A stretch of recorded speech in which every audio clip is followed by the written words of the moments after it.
Hello there and welcome back to another video. In this video, I'm going to show you how we can connect domain to GitHub pages. So without wasting any more time, let's get started. First of all, you can just simply search for GitHub domain website and then you just have to sign up to your account, GitHub account. You can log in from here also. If you already have an account, you can just go simply log in from here.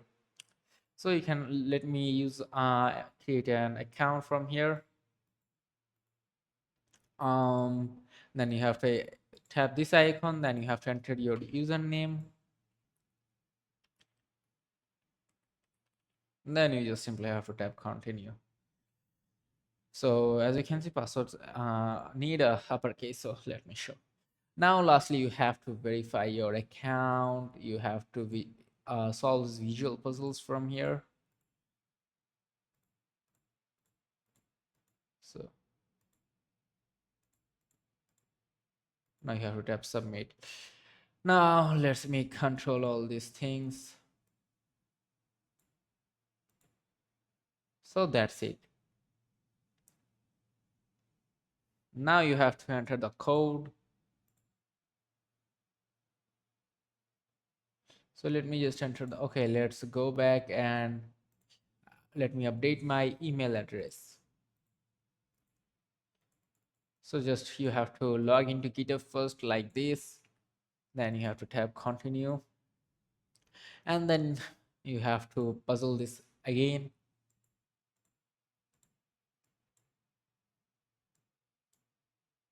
And then you have to tap submit. So there we go, we are almost ready. Now I have to enter the code. So let's go to Gmail account and I have to enter the code that was sent to my Gmail address, for example this one. Let's go back. So it may be in the promotions or it can be in the spam box for here. So here is the GitHub launch code. Let's copy it up, paste it over here, then go.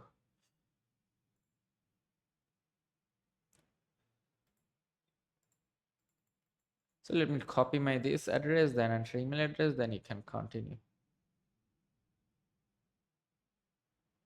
So let me open GitHub from here.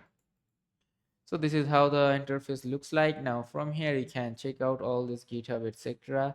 You can also sign up for GitHub. Now if you want to add some, and then you can simply go over to your GitHub dashboard, and then here you can see this option on the pages. Click onto the general, then tap onto pages, and here is the option of custom domains. You just simply can add your custom domains right from here, like go to GoDaddy and buy a domain, then enter the details here, and then you can just simply connect it. So that's it. If this video is helpful, like and subscribe to the channel. Till then, take care. Goodbye.